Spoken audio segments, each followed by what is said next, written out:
आज दुनिया में बहुत सी कलीसियाएं परमेश्वर की सच्ची कलीसिया ना रहकर केवल धार्मिक संस्थाएं बन गई है। बहुत से विश्वासी अनजाने में गलत मार्ग पर चल रही है और कुछ विश्वासी धार्मिक जगत के भ्रष्टाचार करप्शन के कारण उलझन और भ्रम में पड़ गई है। इन धार्मिक स्थलों में परमेश्वर और सत्य को ऊंचा नहीं उठाया जाता, परमेश्वर और सत्य को प्रशंसा नहीं करती है। तो धार्मिक दुनिया किस चीज की आराधना और प्रशंसा करती है? कि सबसे पहले या तो निश्चित है कि वे सत्य की, परमेश्वर की या परमेश्वर से जुड़ी किसी भी सुंदर या अच्छी चीज की आराधना नहीं करती। तो वे वास्तव में किसकी आराधना करते हैं? क्या तुम लोग ऐसी किसी चीज के बारे में सोच सकते हो? मैं तुम लोगों को एक संकेत देता हूँ। धर्म मानने वाले लोग जो प्रभु में विश्वास करते हैं, ईसाइयत धर्म में कैसे डूब गए। अब उन्हें परमेश्वर की कलीसिया, परमेश्वर के घर या परमेश्वर के कार्य की वस्तु के रूप में न पहचान कर एक धर्म, एक पंथ के रूप में क्यों पहचाना जाता है? उनके पास धार्मिक शिक्षाएं है। वे परमेश्वर के किए कार्य और उसके बोले वचनों को पुस्तक के रूप में संकलित करते हैं, शिक्षण सामग्री के रूप में संकलित करते हैं और फिर स्कूल खोलते हैं और विभिन्न धर्मशास्त्रियों की भर्ती करते हैं और उन्हें प्रशिक्षित करते हैं। ये धर्मशास्त्री किस चीज का अध्ययन करते हैं? कौन सा प्रैक्टिस करते हैं वे लोग? क्या वे सत्य का प्रैक्टिस करते हैं, अध्ययन करते हैं? नहीं। फिर वे किस चीज का अध्ययन करते हैं? धर्मशास्त्र ज्ञान का, बाइबल नॉलेज।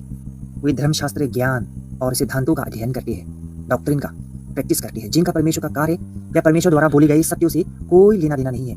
वे परमेश्वर के वचनों और पवित्र आत्मा के कार्य को धार्मिक ज्ञान से प्रतिस्थापित कर देते हैं और इस तरह वे धार्मिक दुनिया में डूब जाते हैं। धर्म में किस चीज का सम्मान किया जाता है?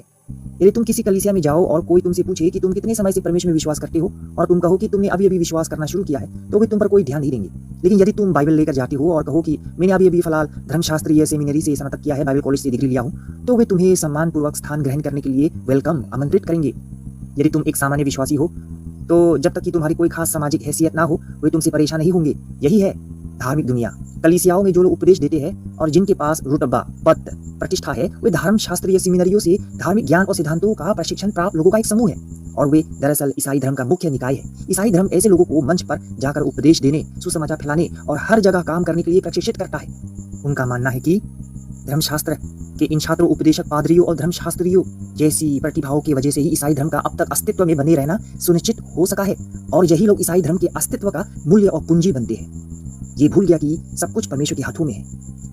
यदि किसी कलीसिया का पादरी धर्मशास्त्रीय सेमिनरी से स्नातक है, वो बाइबल पर अच्छी तरह से चर्चा करता है, उसने कुछ आध्यात्मिक किताबें पढ़ी है, उसके पास कुछ ज्ञान और वाक्य पटुता है, तो उस कलीसिया में आने वालों की संख्या बढ़ेगी और वो कलीसिया दूसरे कलीसियाओं की तुलना में बहुत अधिक प्रसिद्ध हो जाएगी। धार्मिक दुनिया के ये लोग किस चीज का सम्मान करते हैं? ज्ञान का, धर्मशास्त्रीय ज्ञान का। ये ज्ञान आता कहाँ से है? क्या ये प्राचीन काल से आने वाली पीढ़ियों को हस्तांतरित नहीं किया जा रहा है? प्राचीन काल से ही धर्मशास्त्र मौजूद रहे हैं जिन्हें पीढ़ी दर पीढ़ी आगे बढ़ाया जा रहा है और यही वो तरीका है जिससे अब लोग उन्हें आज तक पढ़ते और सीखते आए हैं। लोग बाइबल को विभिन्न खंडों में बांटते हैं, उसके अलग अलग संस्करणों का संकलन करते हैं और उसके अध्ययन तथा सीखने के लिए लोगों को प्रोत्साहित करते हैं। लेकिन उनका बाइबल का अध्ययन करना परमेश्वर को जानने और सत्य को समझने के लिए नहीं है, ना ही ये परमेश्वर का भय मानने और बुराई से दूर रहना कि परमेश्वर के इरादों को समझने के लिए है, बल्कि ये बाइबल में संग्रहित ज्ञान और रहस्यों के अध्ययन के लिए है, जिससे जाना जा सके कि किन घटनाओं ने किस प्रकाशित वाक्य की किस भविष्यवाणी को कब पूरा किया और बड़ी आपदाएं और सहस्त्रा भी कब आएगी। वे इनका अध्ययन करते हैं। क्या उनका अध्ययन सत्य से संबंध है? नहीं, ऐसा नहीं है। वे ऐसी चीजों का अध्ययन क्यों करते हैं जिनका सत्य से कोई लेना देना नहीं है? ऐसा इसलिए है कि जितना अधिक वे अध्ययन करते हैं उतना ही अधिक उन्हें लगता है कि वे समझ रहे हैं और जितने अधिक शब्दों और धर्म सिद्धांतों से वे लेस होते हैं, उनकी योग्यताएं उतनी ही अधिक बढ़ती जाती है। उनकी योग्यताएं जितनी अधिक होगी, उन्हें लगता है कि वे उतने ही अधिक क्षमतावान हो गई है और उतना ही उनका ये विश्वास बढ़ता जाता है कि अंततः उनकी आस्था से उन्हें आशीष मिलेगी। मृत्यु के बाद वे स्वर्ग जाएंगे या कि उनका जीवन प्रभु से मिलन के लिए अंतरिक्ष में विलीन हो जाएगा। ये उनकी धार्मिक धारणाएं है जो परमेश्वर के वचनों के अनुरूप कतई नहीं है।